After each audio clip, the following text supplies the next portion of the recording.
তোৰ চকুতে পদং না নে তোৰ বুকুতে আছো না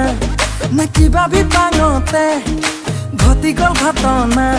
তোক মহৰম দিলো বুকুতে ললো তই